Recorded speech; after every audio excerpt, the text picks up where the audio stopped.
So the main spotlight for this evening is going to be a small video I've made about the garden.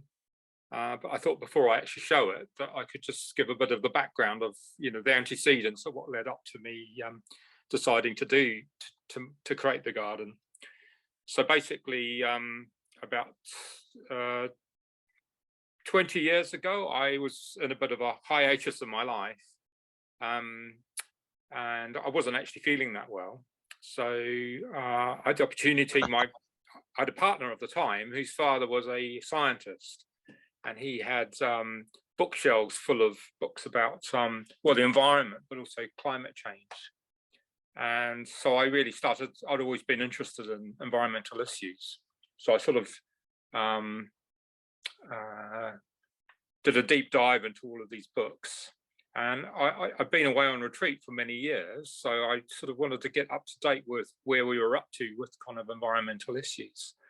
And as I kind of proceeded to read these books, I kind of realized, well, climate change was a really looming issue. Kind of then, as it's much more prominent now, but back then it was really quite surprisingly in the background. And not only that, but there's all sorts of other really pressing environmental issues which are equally, if not even more concerning. Like there's a model called, it's just slipped my mind what the model's called. It will come back to me. But basically, it's all the sort of the life cycles that make the planet a living planet. So, like biodiversity is actually probably even in a more serious state than the climate is. And then you keep researching more and you realize we're losing topsoils. The way we're growing food, we're losing topsoil. We've maybe got about 60 years of topsoils left for growing things. And then there's eutrophication of waterways, the acidification of the seas. So all of these different life cycles are being disrupted by the way we're living.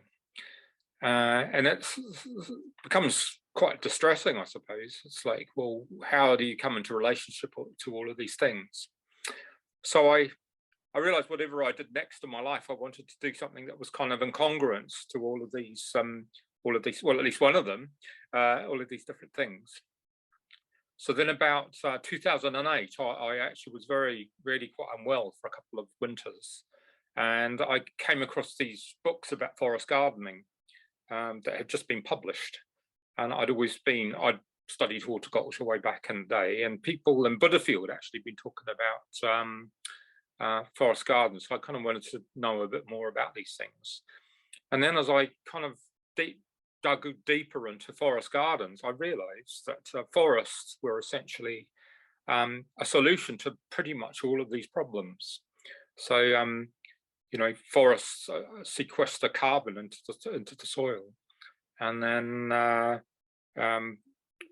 forests slow down the water cycle. They actually stop flooding, for instance.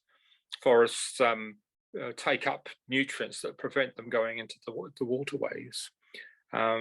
Forests are kind of the natural habitat of, if humans weren't here anymore, probably most of England would turn into a forest, and would be highly diverse in terms of its biodiversity. So I realized actually a forest garden would sort of be incongruent to all of these problems, but then also it turned out to be a really spectacularly interesting way to grow food. So basically, what you're doing is you're mimicking a natural forest, but substituting all the different sort of structural elements with edible and useful plants. And by growing perennials, you're drastically reducing the workload. Like here, it's quite phenomenal. We do have a little sort of annual vegetable garden, and that takes it's a tiny little patch. It takes up probably 10 times more work than the rest of our 3 acres put together. So otherwise, everything else is pretty much, the main work is just harvesting it. So it's kind of, I suppose, a bit like a foraging system in some ways. And it's definitely treading very lightly on the land. So, and yeah, I suppose the other thing about, so once I kind of realized that forest gardens were congruent to all the problems, I thought, well, let's just do this. So me and my partner at the time, we bought this land. But I think part of the abiding principle behind it also was, even though these problems are very pressing, to see if this could be a really lyrical response to these problems, and to do something that's kind of joyful and creative and so on and so forth. And so I would say sort of psychologically has a very, very beneficial effect, even though, you know, it's not going to change the global situation. But, you know, slowly there are a number of forest gardens taking place, and it is becoming quite popular. So I suggest maybe at this point, just the video is kind of a bit of a history of what the whole procedure of the garden, but it's also all the different dimensions of our life here. And so maybe we could just show the video and then maybe launch into any questions at the other side. And I'll be very happy to explore that with you all, and hope you enjoy it. So take it away.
tema tervitust.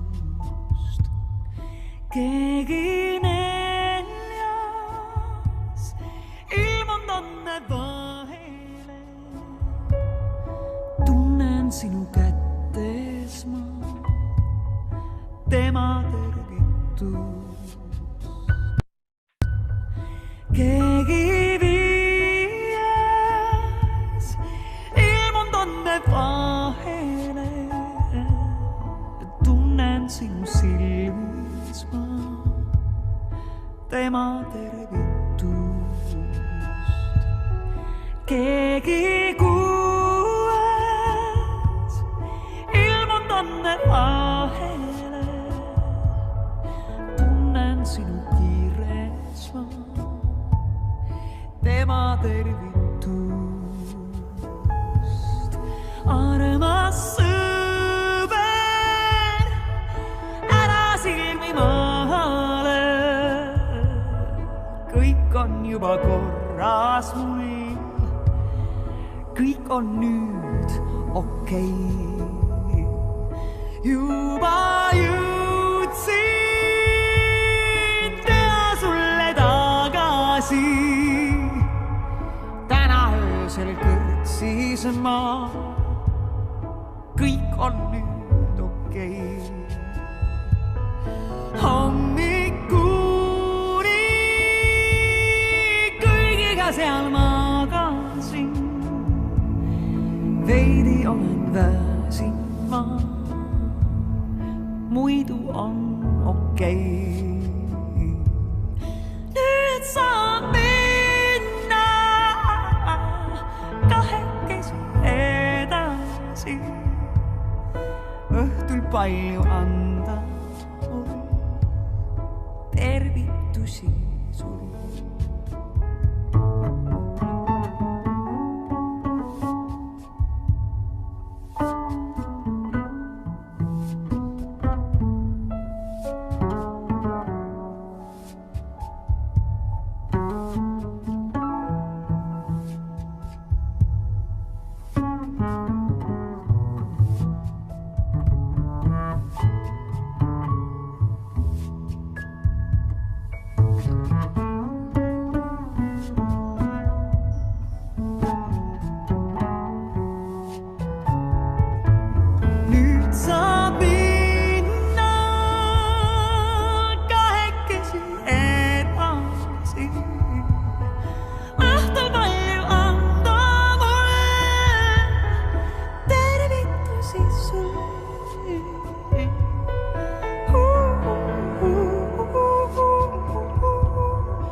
도시 술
So that's a little display of what we've been up to, and I suppose just invite questions, and if I have any additional thoughts, I might just contribute them anyway. I suppose another abiding kind of principle that's been emerging as we've gone along is just this idea that sort of encouraging a life where, if you like, Maslow's hierarchy of needs, if you could sort of live a life where all your needs get met almost passively. And I would say it kind of feels like that a little bit. So it's not just a food production system, but also it's a creative, it's an expression of creativity. There's a social yield. There's lots of evidence to suggest how, forests are actually very good for our psychological health. And in fact, just yesterday I heard on the radio that actually it promotes our gut biome, for instance, and our immune system. So I think also, like on the spiritual domain, I think there's resonances for us of like a Zen garden.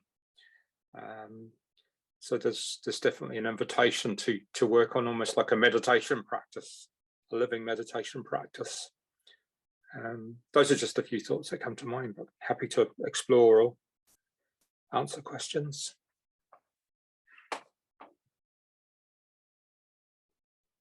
So, Sagravajra, there's a question in the chat from Gazina. Yeah. How many forest gardens are there in the UK?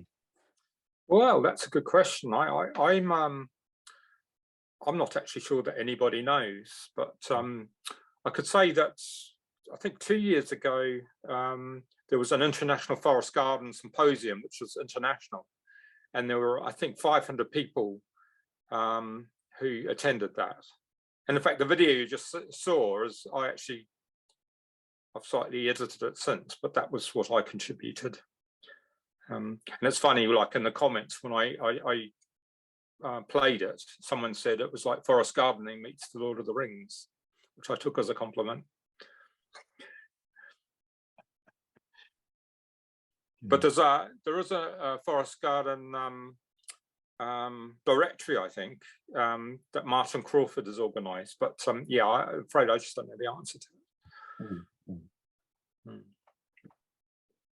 Okay, so Julia, you got your hand up. Would you like to ask a question? Unmute and speak.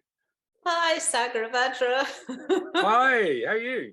Yeah, good. I just Yeah. remember helping it back, I don't know, it must be about 20 years ago or something. Yeah, I remember that. Yeah. Yeah. I've Thank obviously you. seen you since then. Yeah, no, that was just so beautiful and so moving. Thank I you. really felt my heart opening. Right. So, yeah, it was really, really touching. Yeah, amazing, beautiful, inspiring. And yeah, obviously being in Sri Ratna, I've got a sense of what all the kind of connections with everybody in the effort and the practice. And yeah, it's just absolutely stunning. I just want to say one thing about the technical side of it, which might just be me, but something about the flow of the images, and it was slightly juddering. And I don't know if that's because of Zoom platform. Maybe you made it deliberately like that. I don't know, but I just felt it could be a bit smoother in the visual changes. Yeah, it's So I definitely. that's the only thing. It's amazing. What you're doing is amazing, but just for the video itself. Anyway, that's it. That's all I want to say, and it's lovely to see you. Thank you. Yeah, the video is actually fairly smooth, like as I edited it. So I think it's something to do with being on Zoom, I would say. Yeah. Okay. But yeah, point taken. Thanks. Yeah. Well, maybe you can get some technical help with that. I've worked myself on Zoom doing my dance and movement stuff. So Okay. yeah, I know a little bit about. Yeah, I'm afraid I just submitted it and I hope for the best, basically. So yeah, I'm sure there's more I can learn. Yeah. Thank you. Yeah, Bye. really good to see you. Thanks. You too. Thanks. Thanks, Julia. So Surya Gita says, what an amazing transformation of the land, exclamation mark. Thanks for sharing, Sagravajra. Gazina asks, are you involved in creating other forest gardens, supporting other people, question mark, communities, question mark? Yeah, I think me and my partner are sort of informally mentoring. So we've got a lot of people who are kind of interested in what we're doing, and what we've sort of downplaying, like we used to run events and retreats, but for just 2 of us, that's a lot. And so we've decided, and we found it very nourishing actually, to like have a couple or something like that, or just a relatively young person who wants to do something like this, and they come and stay with us, and we give them encouragement, you know, and that's working pretty well. And you know, they do a little bit of work for us, and yeah, that's a good sense of community. But we also have community in other senses, like we had a harvest festival about a couple of weeks ago, because it's kind of the big harvest time. In fact, one of the pictures was of that group, and it was lovely, you know. So we had maybe 12 people here, and it's it means like you pick in an apple tree, you do it in 5 minutes rather than several hours, you know. So there's a real sense of, you know, accomplishing a lot. And so by the end of the afternoon, you've got like 40 bottles of apple juice, which, you know, is sort of really exciting for people to see, that sort of thing. And then there's just, we find that a lot of the work in the forest garden, there's a real social yield that comes with it all, and to make it a joyful experience along with doing the work. So yeah, we're just trying to find, yeah, so there's lots of different ways in which you get nourished. Thank you, thank you. Have you uploaded this re-edit to YouTube, or are you? Yes, I have, yeah. Could you put the link in the chat? If well, is that going to be that? Yeah, it's going to be a little bit difficult for me to do. I just got it on my phone right now. Okay, don't worry, we'll sort that out. We'll put it in an email. Yeah, I think I sent it to you or something. We've got the, or David.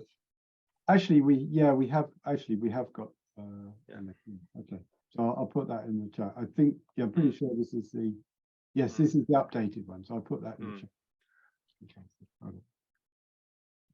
Okay, we've got Chrissy says, I thought it was a fabulous film, by the way. She says so much knowledge, ... construction, etc. How does one begin? Well, that's right, yeah.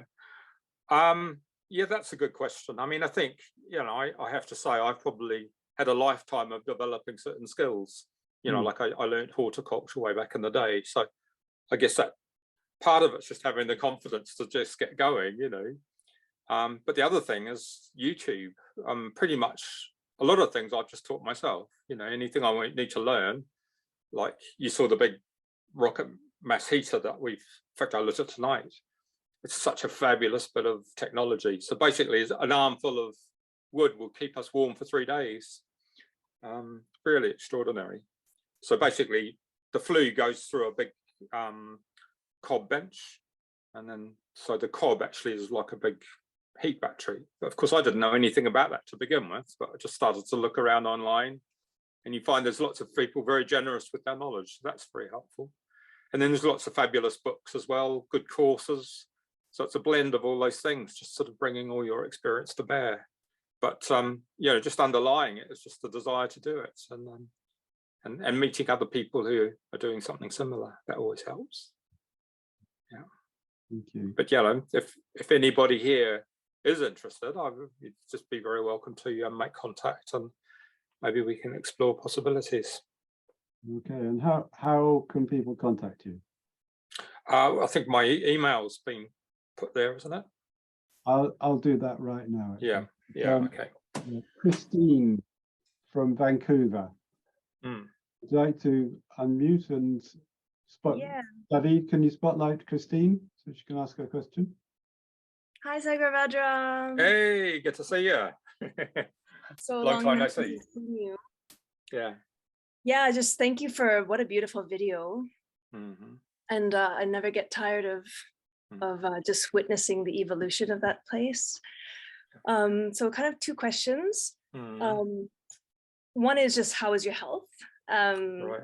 Just kind of on that basis, but also kind of tied in, because Hridaya Bija is so valuable for the practice of permaculture, for bringing people together in, you know, work parties to make apple juice and what have you, and all the other amazing things that you've got there. And not to mention, of course, Buddhist retreats, which I've been so grateful to be there Yeah. for with you. Mhm. Yeah, so I was just wondering how things have evolved for you over the years, and like where most of your energy is going. Right. Okay, that's a good question. So first of all, my health. Yes, I got diagnosed with MS about 10 years ago, and I've had a pretty good run. It's not troubled me too much. I've got a few sort of symptoms, but yes, it's certainly got a bit worse over the last year. And you know, I kind of tend to stumble and fall a bit, and losing a bit of strength on my left side, limping a bit and stuff like that. But on the whole, I tend not to think about it that much. I'll suffer from periods of exhaustion as well. So, but the great thing about this life is that it puts you in a very different sort of sense of time. There's nothing that's desperately urgent, that it can't wait till tomorrow. So basically, you know, like if my health isn't so good, I just stop and I rest. In fact, my Kerry Ann, my partner, she's not here, but she tells me that all my best ideas come when I'm quite ill. Sort of just go to bed and then I'll come out with lots of new ideas. So it's sort of it's all part of the rhythm actually. And yeah, I mean, I'm sorry, partly I just couldn't possibly do a 9-to-5 job. I just don't have the wherewithal to do that. And I think that throws up interesting questions about time for us, almost like a philosophical question about like the current world is nestled in a sort of a clock view of time, and clocks are sort of mechanical view of time, and it's relentless, and it's just this kind of sort of staccato rhythm. And what we find is a sort of seasonal time is a very spacious sense of time. And so like all of our tasks sort of happen within a, you know, 4-month window. And so as long as you get the jobs done in that time, it's fine, you know. So it's a lot of spaciousness in the whole rhythm of life. And in fact, I was reading an article about the sort of rhythm of life of the Paleolithic peoples. And I'm not saying we're hunter-gatherers, but there's something of that, I think, in the way we live. And, you know, one of the things there they said is, you know, you don't have masses of multitasking. You do sort of one task, and once you've completed it, you rest. Or do something that's, what's the word, sort of recreational. And that would square with me as well. I tend to just do one thing a day, big or small. And then once I've done it, I sort of, well, that's enough. And then I turn to something more just nourishing or whatever. So it's a very, very spacious life. Yes, and so I think on account of that, I think what me and my partner, we've got this ongoing, I think, emergent approach to things. So it's never like there's been this kind of template. I mean, you saw the designs in there in that video, but those actually emerged through quite a process of just wondering and not really knowing, and just actually creating a lot of space for a design to actually emerge, and just realize, well, what sort of shape are we? What sort of life do we want to live? And to let the design inform, let those sort of musings inform the design. And I think that continues. So I think now at this relatively mature stage, so we're coming up to almost 13 years, I suppose, and there's just this realizing we're in this amazing, fortunate position to be living a very unique life. And we've only just started. We feel we've almost not begun, you know, what the possible way of life could be here. And I think that's partly informed by like my sense, like climate change and the environmental issues. I think the big learning for me is that we need to become different kind of human beings. And I don't know what that looks like, you know, but I think I've got a context to explore sort of some of the possibilities. And not that will be definitive or right for everybody else, but I think that's an experiment we all need to start living. It's just, what sort of human being do I need to become to be congruent to the questions that we've got? And I suspect, you know, it's not just like finding green technological solutions to keep living the way that we still are. I think there's really deep existential questions about, you know, what we might become.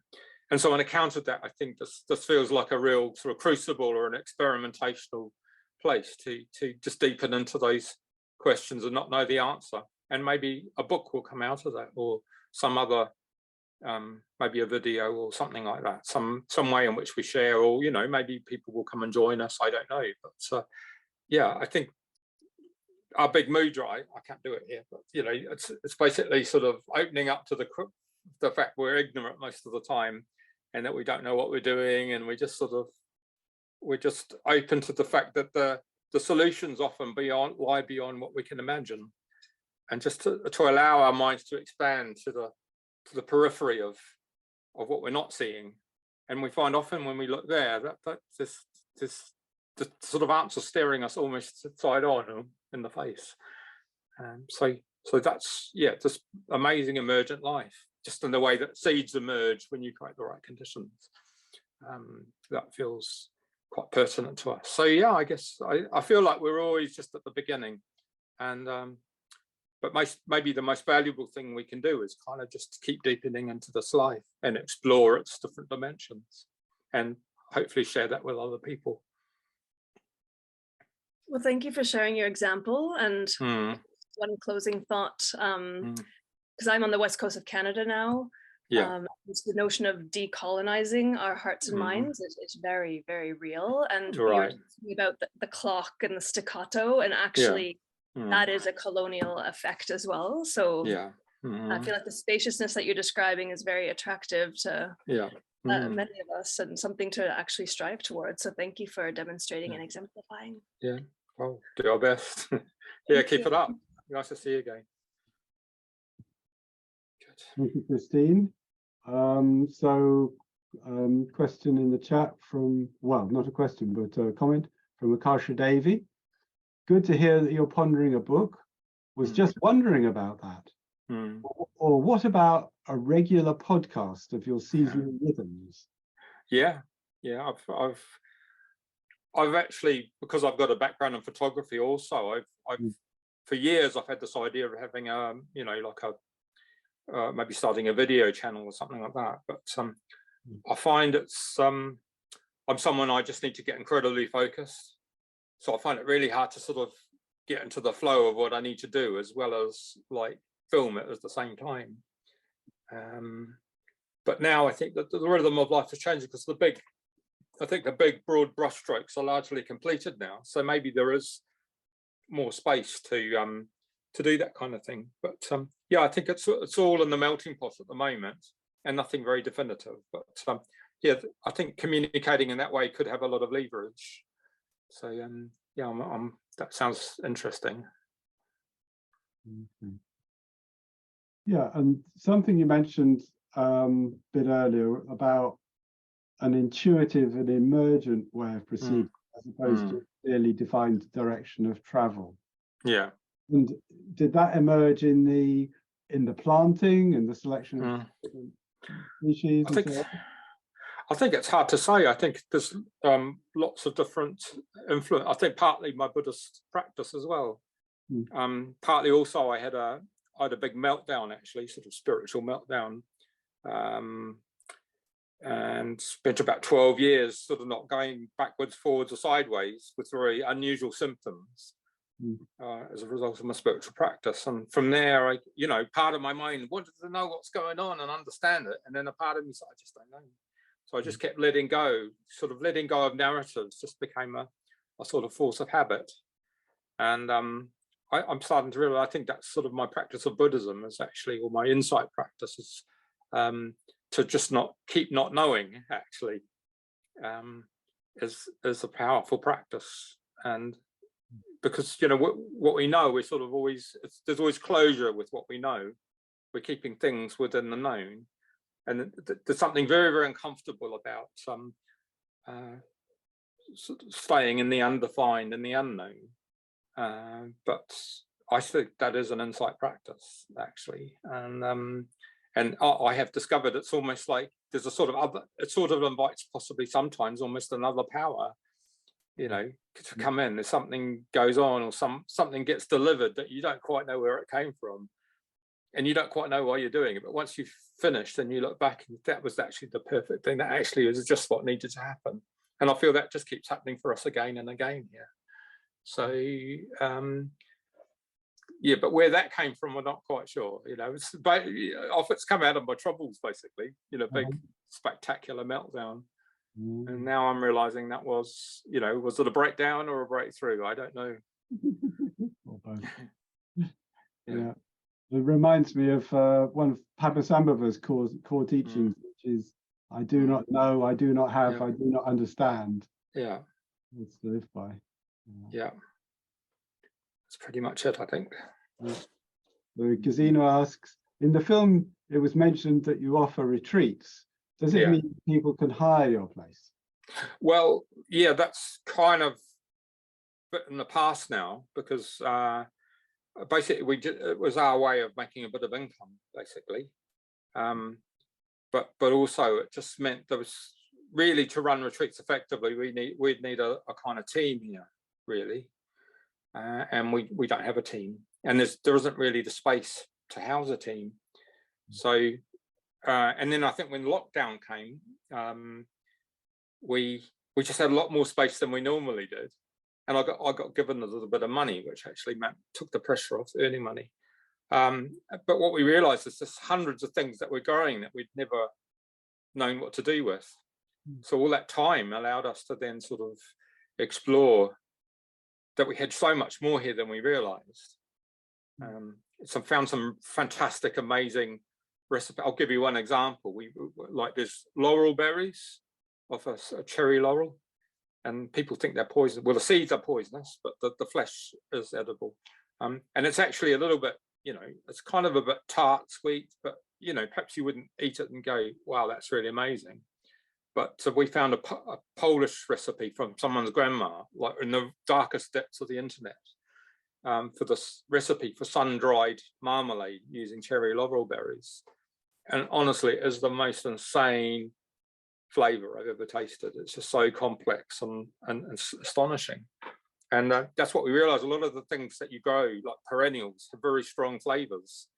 And on account of that, sometimes it makes it difficult to know what to do. So you really need to do your research and do digging around. And a lot of it is hidden away in all sorts of interesting places. But that's just to give one example. And so then I think what we realized is we could devote a whole lifetime to exploring, what we've got growing here, basically, and all the different treatments. And then sometimes if you put things together, you create a sort of real alchemy of interest. And then actually I should also mention there's a real, at a certain place, that food becomes medicine.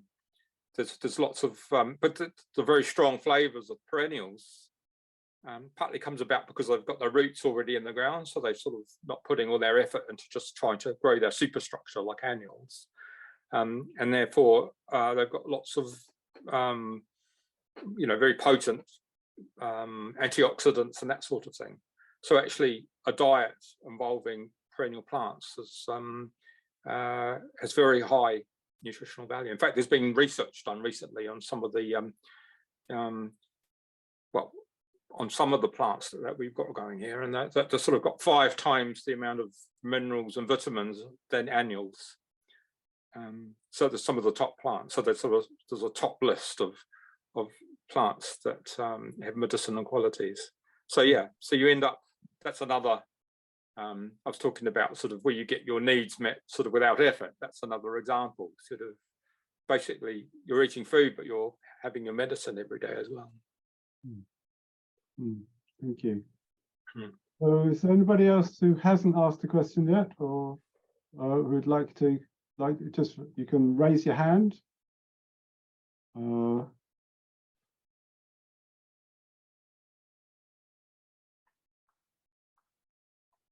write in the chat if you're feeling a bit shy.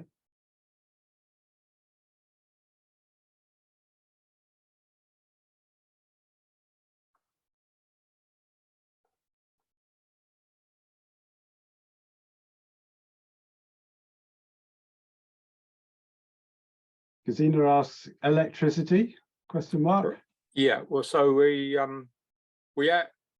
unusually, when we arrived, the stables actually had, was wired to the grid, which is pretty crazy because it's quite remote in a way. But we have solar panels, so it's about the only income that we sort of make is exporting our electricity to the grid. But yeah, so we try to use our electricity really carefully, and then we've got the hot water system as well, which is fantastic. So we don't really need to use much energy to heat our water, just in the winter a little bit.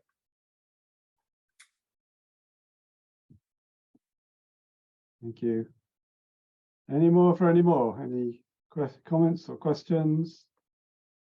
Karen Apalita says, did Sagravajra make a pranyar paramitar years ago, as I had the plaster mold in my garden? Yes, he did. That's what I mentioned in my intro. Sagravajra? Yes, I did. Can you come and get the plaster mold? I think Karen Apalita wants you to come and get it. Well, what wasn't the mold? It was one of the mold was used to make a plaster finish. I've got the mold here, so I think you've got a cast. I think probably. Yeah, I got one of the casts, the plaster casts, not the. Yeah. I presume you were making a metal figure. Yes, yes. So I've made I think 5 full-size figures in my time. So I've got one of them, Adhisthana, Taraloka, Finland, and someone bought one from Lanzarote. I think that's it. But, it was just me making a connection because it's so long since I've seen you. Okay, yeah. Thank you very much for tonight. You're very welcome. Thank you. Thanks, Karen Apalita. So I've got a couple of questions. I'll come to you, Suragita, in a moment. Diagita says, how is the swimming pool doing? Very good. Yeah, I mean, we had to clear it out 2 years ago. I initially put some puddling clay in the bottom, and that I think was a mistake because basically the leaves started to fall into it and then just get enmeshed in the clay. So initially it was fantastic because it's blue clay, so it made it look like a tropical. You saw one of the photos there. It looks like a tropical water, but then over time the leaves started to get anaerobic, and so you needed to clean it out. So in the end, I've put a rubber liner around the bottom. But yeah, since we've done that, the health of the water's improved again, and it's doing well. Yeah. So that's our place at the beginning. Yeah, we find living and working. Me and Carrie Ann, we often go up there in the afternoon and just be up there. And in fact, even because of the pond, in the wintertime, the sun is low glancing in the sky, so you get a reflection of the water. So you get a double dose of the sun at the sort of northern end of the garden facing south. And so actually a few times in even January, you can be up there in a t-shirt because it's a sort of real sun trap. In fact, I've got subtropical plants growing fruiting for the first time up there. So it's one of our very warm microclimates there. So yeah, the pond's doing great. It's a lovely place to be. Yeah, I happen to know Diagita is a fan of wild swimming. So well, there you go. Yeah. She'll be in there for a dip. Okay, so Suragita, would you like to ask a question? Yeah, hi Sagravajra. Hi. Yeah, a long time. Yeah. It's all that singing together. Yeah, I remember. Yeah. So yeah, just to say, really impressed and wonderful that you're, it just seems a very courageous thing to do, actually, to live without being in the mainstream and to totally trust the land and connect with it. And yeah, so just wanted to say that. And thank you. A lot of admiration. Yeah. And also just a question around, like, how are all your food needs met by, do you actually live off your everything that you eat, grow, or do you have to buy supplementary stuff? Yeah, we do buy supplementary things. I mean, it's not necessarily the goal to be totally self-sufficient, but I think you could be, but you'd need to work probably a little bit harder and be kind of easier if you had a bigger team of people. So I think at the moment we're sort of doing we're growing lots of things which nobody else is growing. And so like maybe some of the, the staples, like we don't actually, well, I am growing potatoes actually, and there are staples around, but yes, we're not growing necessarily all of our needs. But maybe that will happen more with time. Yeah, so I don't know, maybe 80%, I'd say. Yeah. Okay. And so I could say, yeah, I think it was the real insight for us. One of these emergent things that just happened for us this spring is that basically maybe you saw in the film, we've got these cabinets with all these glass Kilner jars with all of our produce. And I think we sort of lacked a system of how to, with very little energy, sort of store our jars and so what it used to be is, oh, we've got something to harvest. Oh, where's those jars? And you spend about half a day trying to find your lost jars.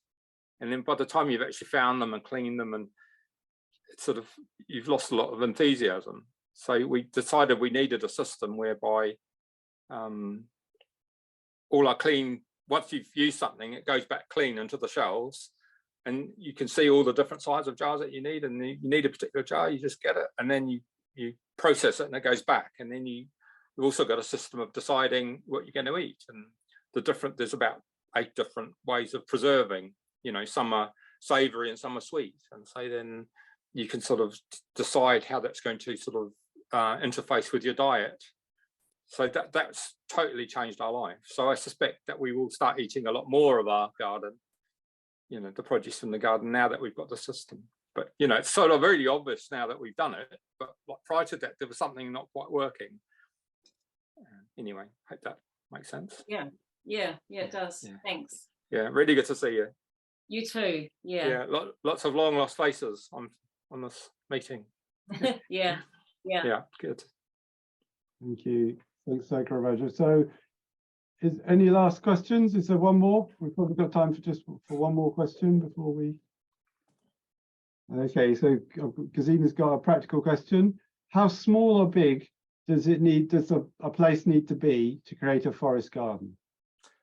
Well, you could literally do it on a square foot, you know. So I mean, basically, yeah, I didn't really explain, but basically, I said it's mimicking a natural forest. So there's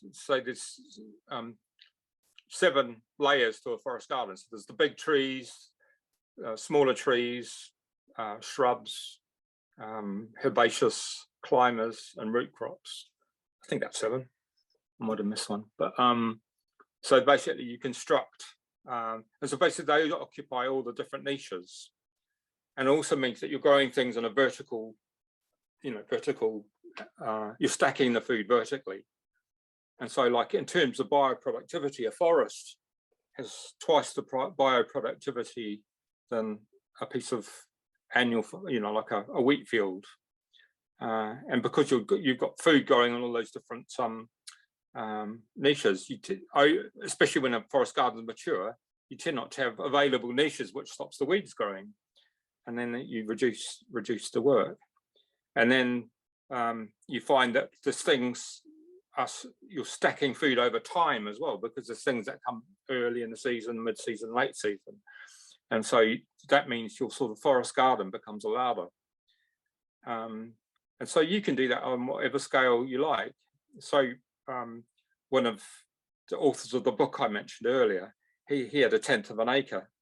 And actually it's much more productive than my garden, because his work is concentrated on a much smaller area, and it's much closer to where he lives. So it's, for me, probably the furthest part of the garden's 200 meters away. So it creates certain inefficiencies with the foraging system to be 200 meters away. So yeah, 1/10 of an acre is amazing what he did. So, and I've seen ones even smaller than that. So people have even done them on a sort of balcony in an apartments, even obviously on a smaller scale, but yeah, you can do it whatever scale you like. Thank you. So any last burning questions before we close? We're just coming up to the hour. I'm not seeing any hands going up. Okay, well, thank you very much, Sagravaja. I really appreciate your introducing and talking about your forest garden. Yeah. And yeah, I was particularly struck by your question, how do we respond congruently to the existential situation or the situation that we find ourselves in? Yeah. And the way you're exploring that of asking, well, what shape will it take? And that for me engages a different sense when you're asking that, what kind of shape will it take? So I appreciate you bringing that sense into exploration. I could just add something to that. I mean, I think I don't feel, I mean, I know it's very serious, and I think the human race is, probably its days are numbered in some ways eventually. But I don't feel any dread, I just feel like, because I think when you've got some sense of leverage and agency in the light of this and doing something that's just super inspiring and beautiful, it just, I just don't have any sense of doom or whatever. I mean, I do have a sense of doom, but I don't feel depressed by it. That's what I mean to say. And just the fact that you're taking a small little bit of the globe, and I'm just seeing it healing. You could see in the pictures, that the wildlife returning and all of that. It's just so inspiring to see all that, and just getting out of the way. Thank you. Thank you very much. Akash Devi says in the chat, in relation to Saraha's talk earlier today, what an inspiring example of activism as creative living. Okay. Yeah. Yes. Thank you. Yeah. Sounds about right. Thank you very much, Sagaraj. I really appreciate it. You're very welcome. Well, may you all go on and find your own ways to make a difference. And, if I can help in any way, just get in touch and see what we can do.